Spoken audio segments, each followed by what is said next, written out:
À chaque fois, quand je dis que dans DBS il respecte rien, vous me croyez pas. Regardez Ganos, wesh. Au début, il était tout frais, tout stylé, et tout d'un coup, il s'est transformé en Angry Birds. Sérieusement, il est où le respect là? Moi, j'ai pas kiffé, hein. Tout l'épisode, tout ce que je voulais, c'était damer du poulet à cause de lui.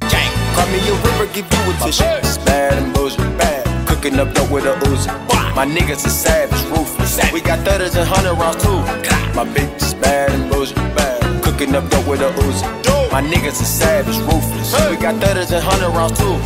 Ohio Minna, ici Afro, j'espère que vous avez la pêche car moi c'est le feu. Et aujourd'hui on se retrouve pour la review de l'épisode 105 de Dragon Ball Super. Comme d'habitude frérot, tu connais la chanson. Suis-moi sur les réseaux sociaux, Facebook, Twitter et Instagram. Déjà parce que c'est important, ça fait hyper longtemps que j'ai pas fait de vidéo et tu sais même pas pourquoi. Bah si tu me suivais sur les réseaux, Facebook, Twitter et Instagram, bah tu saurais pourquoi. Sur Instagram parfois on fait des lives, sur Twitter je tweet tous les jours quasiment, et Facebook parce que c'est important. Donc t'as compris la chanson, suis-moi sur les réseaux sociaux, c'est important. Voilà, maintenant que la partie est finie, passons si vous le voulez bien à cet épisode 105. Et je dois dire qu'il était bon, vraiment très bon. Mais malheureusement, j'ai été spoilé. Oui les frérots, j'ai été spoilé. Vous n'avez aucun cœur. Vous me respectez pas, hein. Vous allez tous aller en enfer. Il y en a, ils m'ont spoilé sans respect. Donc du coup, ça m'a gâché un peu la surprise. Mais cela dit, cela n'a quand même rien enlevé à l'épisode qui était, ma foi, l'épisode le plus fan service de DBS. Ah oui, je te le dis. Mais attention, pas fan service en mal, mais plutôt en bien. Tu le sais, Tortue Géniale, Muten Roshi, c'est le premier maître de Goku. Dans tout Dragon Ball, il a toujours eu son rôle à jouer. C'est lui qui a appris le Kamehameha à Goku, qui lui a donné son nuage magique, qui l'a entraîné. Bref, tu l'auras compris, Muten Roshi est un personnage clé qui, au fur et à mesure des années, ou plutôt devrais-je dire,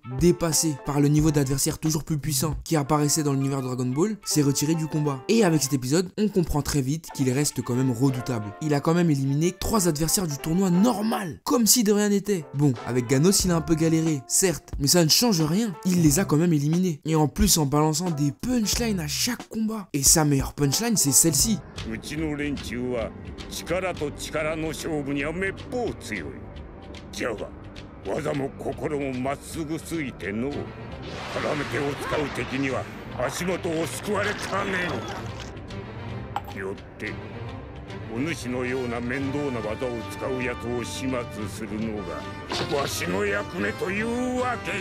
Je suis désolé, après qu'il ait dit ça, comment tu peux ne pas respecter le gars? Il a travaillé et vaincu sa propre faiblesse qui était les femmes, dans le but d'aider à sauver son univers. Tu sais à quel point il aime les femmes. Lui et l'ego, c'est un délire, hein. Il a touché le cul à toute la série, de Bulma en passant par Chi-Chi. Même Whis, il a touché le cul à Whis, j'en suis sûr. Bref, j'abuse un peu. Mais tout ça pour te dire que le personnage a bel et bien évolué, que ce soit dans sa psychologie ou encore même dans sa façon de réfléchir. Et ça, c'est beau. Ouais, je te le dis, c'est beau. Le fait de le voir à 2 doigts de mourir et de se rendre compte des réactions de Goku et Krillin était tout simplement ouf. Ils ont pleuré. Même s'ils passent quasiment jamais le voir, ça reste leur maître. Krillin, à un moment, il avait pas de maison. Il vivait chez Tortue Géniale. Il est là aujourd'hui, il fait le keuf et tout. Il met des amendes à Bulma. Mais à l'ancienne, il avait pas de taf et pas de maison. Et il vivait où? Chez Tortue Géniale. Et j'ai même envie de te dire, à un moment, tout le monde vivait chez Tortue Géniale. C'était un Airbnb, sa baraque. Enfin bref. J'avoue, j'ai failli lâcher une petite larme lorsque j'ai vu ce vaillant guerrier au sol sans aucun signe de vie. Dans ma tête, je me disais, putain, bravo, tu t'es bien battu. Et je suis pas le seul à me l'être dit.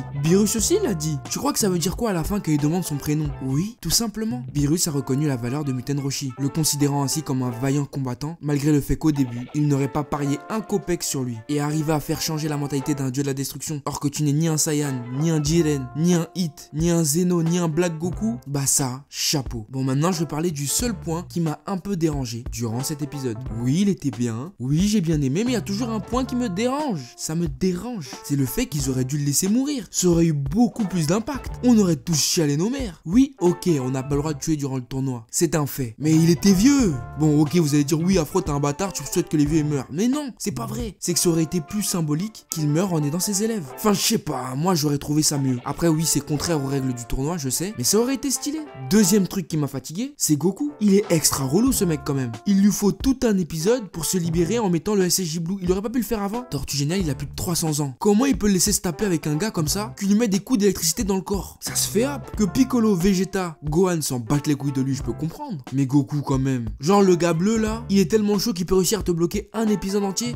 Ouais, c'est ça, ouais. Imbécile. En tout cas, ça c'est les points qui m'ont un peu saoulé durant cet épisode. Je vous le dis clairement. J'aurais bien aimé qu'il crève, mais on peut pas tout avoir dans la vie. Cela dit, l'épisode restait quand même cool. Et voilà pourquoi, moi tout de suite ce que j'ai envie de savoir, c'est qu'est-ce que t'en as pensé frérot? Est-ce que t'as kiffé kiffé, pas kiffé? Serette, dis-moi tout. Est-ce que t'as chialé quand t'as vu Muten Roshi au sol? Ou est-ce que tu t'en battais les steaks? Tout cela, j'ai hâte de le lire dans les commentaires. Voilà, sur ce c'est la fin de cette vidéo. J'espère qu'elle t'aura plu. N'hésite pas à mettre un gros pouce bleu si tu l'as apprécié. Abonne-toi à la chaîne et rejoins la famille frérot, c'est important. Reste pas tout seul dans ton coin, j'en ai marre de te le répéter. Bientôt les 100 000. Donc abonne-toi à la chaîne et deviens un vrai frérot. Et partage cette vidéo. Suis-moi sur les réseaux sociaux, Facebook, Twitter et Instagram pour ne rien louper de l'actu de la chaîne. Et quant à moi, je te dis à très vite sur cette chaîne pour de nouveaux contenus. Sayonara frérot.